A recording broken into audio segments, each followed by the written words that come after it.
Brave New World Revisited, Aldous Huxley, Chapter 1, Overpopulation, Part 2. Meanwhile, impersonal forces over which we have almost no control seem to be pushing us all in the direction of the brave new worldian nightmare, and this impersonal pushing is being consciously accelerated by the representatives of commercial and political organizations who have developed a number of new techniques for manipulating in the interest of some minority the thoughts and feelings of the masses. The techniques of manipulation will be discussed in later chapters.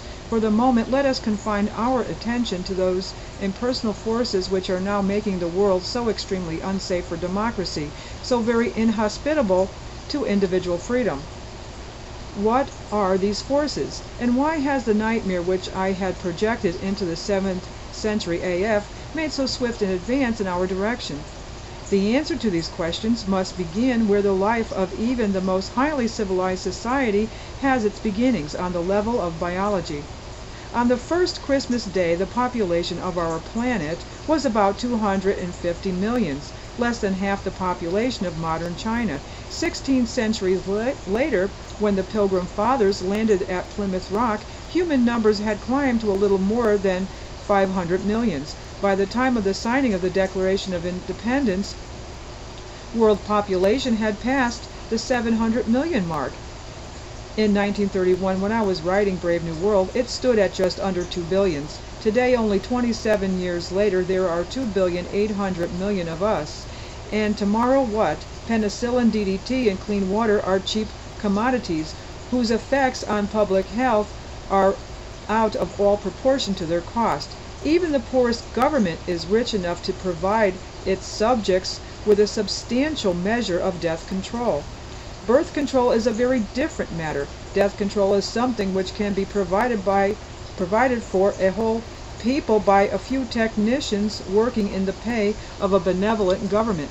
Birth control depends on the cooperation of an entire people. It must be practiced by countless individuals, from whom it demands more intelligence and willpower than most of the world's teeming illiterates possess, and where chemical or mechanical methods of contraception are used, an expenditure of more money than most of these millions can now afford. Moreover, there are nowhere any religious traditions in favor of unrestricted death, whereas religious and social traditions in favor of unrestricted reproduction are widespread. For all these reasons, death control is achieved very easily. Birth control is achieved with great difficulty. Death rates have therefore fallen in recent years with startling suddenness. But birth rates have either remained at their old high level, or if they have fallen very little and at a very slow rate. In consequence, human numbers are now increasing more rapidly than at any time in the history of the species. Moreover, the yearly increases are themselves increasing.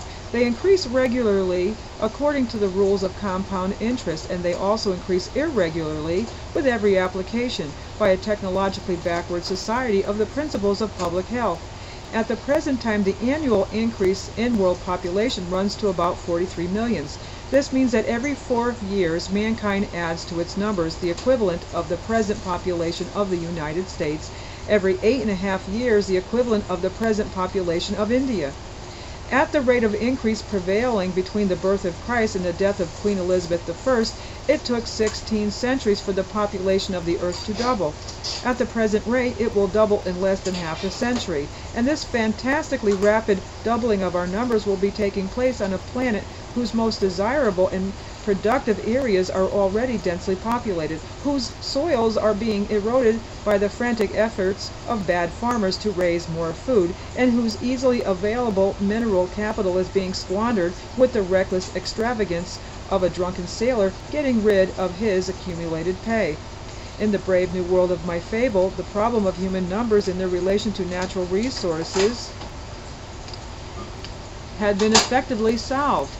An optimum figure for world population had been calculated, and numbers were maintained at this figure, a little under 2 billions, if I remember rightly, generation after generation. In the real contemporary world, the population problem has not been solved.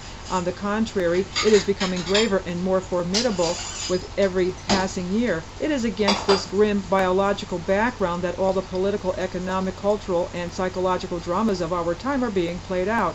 As the 20th century wears on, as the new billions are added to the existing billions, there will be more than 5.5 billions of us by the time my granddaughter is 50. This biological background will advance ever more insistently, ever more menacingly, toward the front and center of the historical stage. The problem of rapidly increasing numbers in relation to natural resources, to social stability, and to the well-being of individuals. This is now the central problem of mankind, and it will remain the central problem certainly for another century, and perhaps for several centuries thereafter.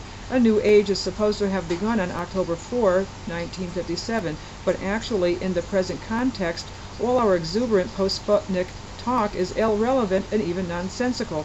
So far as the masses of mankind are concerned, the coming time will not be the space age, it will be the age of overpopulation. We can parody the words of the old song and ask, will the space that you're so rich in light a fire in the kitchen? Or the little god of space turn the spit, spit, spit?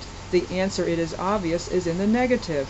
A settlement on the moon may be of some military advantage to the nation that does the settling, but it will do nothing whatever to make life more tolerable during the 50 years that it will take our present population to double for the Earth's undernourished and proliferating billions. And even if at some future date immigration to Mars should become feasible, even if any considerable number of men and women are desperate enough to choose a new life under conditions comparable to those prevailing on a mountain twice as high as Mount Everest, what difference would that make?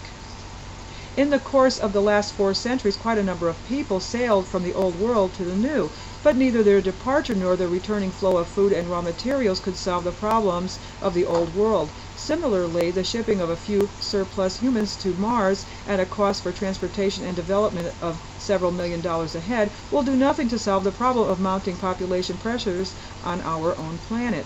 Unsolved, that problem will render insoluble all our other problems. Worse still, it will create conditions in which individual freedom and the social decencies of democratic way of life will become impossible, almost unthinkable. Not all dictatorships arise in the same way. There are many roads to brave new world, but perhaps the straightest and the broadest of them is the road we are traveling today, the road that leads through gigantic numbers and accelerating increases. Let us briefly review the reasons for this close correlation between too many people, too rapidly multiplying, and the formulation of authoritarian philosophies, the rise of totalitarian systems of government.